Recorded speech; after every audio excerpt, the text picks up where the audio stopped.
जय श्री हरि, जय श्री हरि। बोलिए लक्ष्मी नारायण भगवान की जय हो। मार्गशीर्ष मास के कृष्ण पक्ष की एकादशी को उत्पन्ना एकादशी कहा जाता है।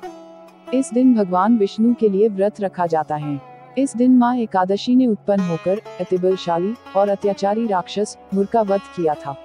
इस दिन स्वयं भगवान विष्णु ने माता एकादशी को आशीर्वाद देते हुए इस व्रत को पूजनीय बताया था। इस एकादशी के व्रत के प्रभाव से पापों का नाश हो जाता है।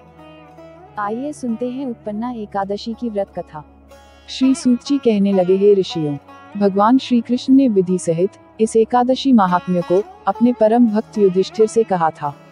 प्रभु में जिनकी श्रद्धा है वे ही इस व्रत को प्रेम पूर्वक सुनते हैं और इस लोक में अनेक सुखों को भोगकर अंत में वैकुंठ को प्राप्त करते हैं। एक बार युधिष्ठिर ने भगवान श्री कृष्ण से पूछा, हे मधुसूदन, एकादशी व्रत की क्या महिमा है? इस व्रत को करने से कौन सा पुण्य मिलता है? इसकी विधि क्या है? सो आप मुझे बताने की कृपा करें।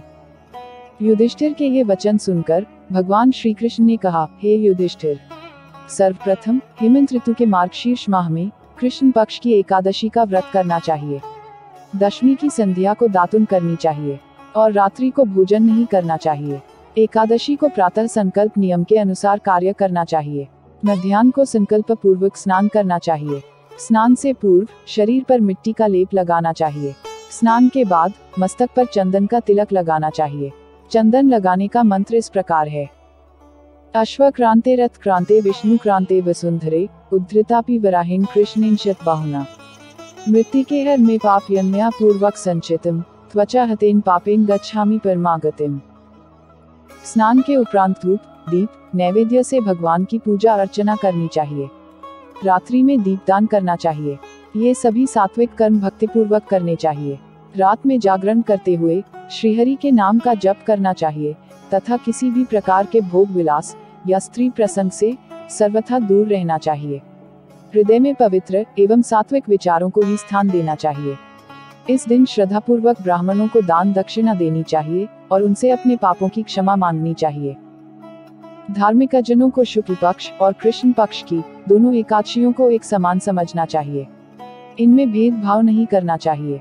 बताई गई विधि के अनुसार जो मनुष्य एकादशी का व्रत करते हैं उनको शंखोद्धार तीर्थ एवं दर्शन करने से जो पुण्य प्राप्त होता है वह एकादशी व्रत के पुण्य के 16वें भाग के बराबर भी नहीं है। हे युधिष्ठिर, व्यतिपात योग में, संक्रांति में तथा सूर्य और चंद्र ग्रहण में दान देने से और कुरुक्षेत्र में स्नान करने से जो पुण्य प्राप्त होता है वही पुण्य मनुष्य को एकादशी का व्रत करने से प्राप्त होता है। हे कुंती पुत्र, जो फल वेदपाठी ब्राह्मणों को 1000 गोदान करने से प्राप्त होता है उससे 10 गुना अधिक पुण्य एकादशी का व्रत करने से मिलता है। 10 श्रेष्ठ ब्राह्मणों को भोजन कराने से जो पुण्य प्राप्त होता है वह एकादशी के पुण्य के 10वें भाग के बराबर होता है। निर्जल व्रत करने का आधा फल एक बार भोजन करने के बराबर होता है। एकादशी का व्रत करने पर ही यज्ञ, दान, तप आदि मिलते हैं, अन्यथा नहीं। अतः एकादशी का व्रत अवश्य ही करना चाहिए। इस एकादशी के व्रत में शंख से जल नहीं पीना चाहिए। मांसाहार तथा अन्य निरामिष आहार का एकादशी के व्रत में सर्वथा निषेध है। एकादशी व्रत का फल 1000 यज्ञों से भी ज्यादा है। भगवान श्री कृष्ण के वचन सुनकर युधिष्ठिर ने कहा, हे प्रभु, आपने इस एकादशी व्रत के पुण्यों को अनेक तीर्थों के पुण्यों से श्रेष्ठ तथा पवित्र क्यों बतलाया है? कृपा करके यह सब आप विस्तार पूर्वक कहिए। श्री कृष्ण बोले, हे कुंती पुत्र, सतयुग में एक महाभयंकर दैत्य हुआ था। उसका नाम मुर था। उस दैत्य ने इंद्र आदि देवताओं पर विजय प्राप्त कर उन्हें उनके पद से हटा दिया। तब इंद्र ने भगवान शंकर से प्रार्थना की, हे भोलेनाथ, हम सब देवता मुर दैत्य के अत्याचारों से दुखी होकर मृत्युलोक में अपना जीवन व्यतीत कर रहे हैं। राक्षसों के भय से हम बहुत दुख और कष्ट भोग रहे हैं। मैं स्वयं बहुत दुखी और भयभीत हूँ, अन्य देवताओं की तो बात ही क्या है। अतः हे कैलाशपति, कृपा कर आप मुर दैत्य के अत्याचार से बचने का उपाय बतलाइए। देवराज की प्रार्थना सुन शंकर जी ने कहा, हे देवेंद्र, आप भगवान श्री हरि के पास जाए। मधु कैटभ का संहार करने वाले भगवान विष्णु देवताओं को अवश्य ही इस भय से मुक्त करेंगे। महादेव जी के आदेशानुसार इंद्र तथा अन्य देवता क्षीर सागर गए, जहाँ पर भगवान श्रीहरि शेष शैया पर विराजमान थे। इंद्र सहित सभी देवताओं ने भगवान विष्णु के समक्ष उपस्थित होकर उनकी स्तुति की। हे तीनों लोकों के स्वामी, आप स्तुति करने योग्य हैं, हम सभी देवताओं का आपको कोटि कोटि प्रणाम है।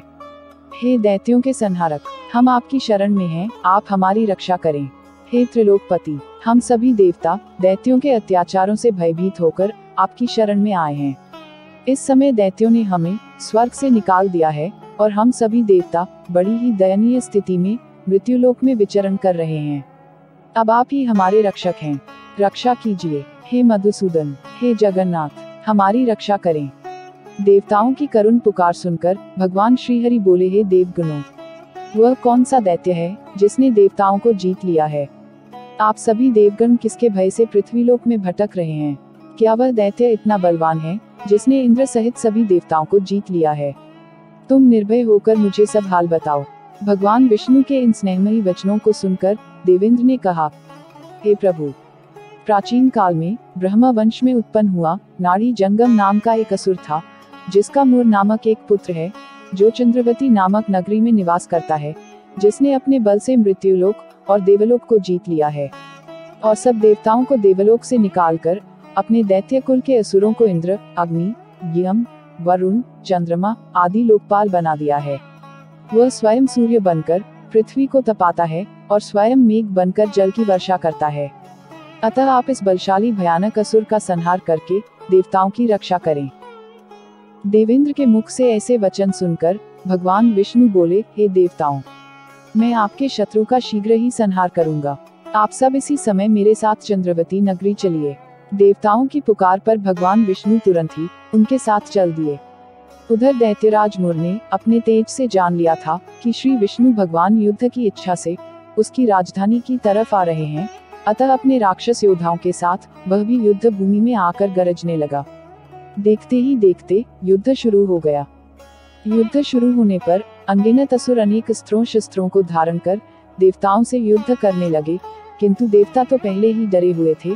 वह अधिक देर तक राक्षसों का सामना न कर सके और भाग खड़े हुए। तब भगवान विष्णु स्वयं युद्ध भूमि में आ गए। दैत्य पहले से भी ज्यादा जोश में भरकर भगवान विष्णु से युद्ध करने लगे। वे अपने अस्त्र शस्त्रों से श्री भगवान पर भयंकर प्रहार करने लगे। दैत्यों के आक्रमण वारों को श्री विष्णु भगवान अपने चक्र और गदा के प्रहारों से नष्ट करने लगे। इस युद्ध में अनेक दैत्य सदा के लिए मृत्यु की गोद में समा गए, किंतु दैत्यराज मुर भगवान विष्णु के साथ निश्चल भाव से युद्ध करता रहा। उसका तो जैसे अभी बाल भी बांका नहीं हुआ था। वह बिना डरे युद्ध कर रहा था। भगवान विष्णु मुर को मारने के लिए जिन जिन शस्त्रों का प्रयोग करते, वे सब उसके तेज से नष्ट होकर उस पर पुष्पों के समान गिरने लगते। अनेक अस्त्रों शस्त्रों का प्रयोग करने पर भी भगवान विष्णु उससे जीत न सके। तब वे आपस में मल्ल युद्ध करने लगे। भगवान श्री हरि उस असुर से देवताओं के लिए सहस्र वर्ष तक युद्ध करते रहे, किंतु उस असुर से न जीत सके। अंत में भगवान विष्णु शांत होकर विश्राम करने की इच्छा से बदरिकाश्रम स्थित 38 कोस लंबी एक द्वार वाली हेमवती नाम की एक गुफा में प्रवेश कर गए। हे पांडु पुत्र, उस गुफा में प्रभु ने शयन किया। भगवान विष्णु के पीछे पीछे वह दैत्य भी चला आया था।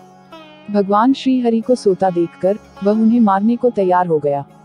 वह सोच रहा था कि मैं आज अपने चिर शत्रु को मारकर हमेशा हमेशा के लिए निष्कंटक हो जाऊंगा, परंतु उसकी यह इच्छा पूर्ण न हो सकी, क्योंकि उसी समय भगवान विष्णु की देह से दिव्य वस्त्र धारण किए एक अत्यंत मोहिनी कन्या उत्पन्न हुई और राक्षस को ललकार कर उससे युद्ध करने लगी। उस कन्या को देखकर राक्षस को घोर आश्चर्य हुआ और वह सोचने लगा कि यह ऐसी दिव्य कन्या कहां से उत्पन्न हुई, और फिर वह असुर उस कन्या से लगातार युद्ध करता रहा। कुछ समय बीतने पर उस कन्या ने क्रोध में आकर उस दैत्य के अस्त्र शस्त्रों के टुकड़े टुकड़े कर दिए, उसका रथ तोड़ डाला। अब तो उस दैत्य को बड़ा ही क्रोध आया और वह सारी मर्यादाएं भंग करके उस कन्या से मल्ल युद्ध करने लगा। उस तेजस्वी कन्या ने उसको धक्का मारकर मूर्छित कर दिया और उसकी मूर्छा टूटने से पूर्व ही उसका सिर काटकर धड़ से अलग कर दिया। सिर कटते ही वह असुर पृथ्वी पर गिरकर मृत्यु को प्राप्त हुआ।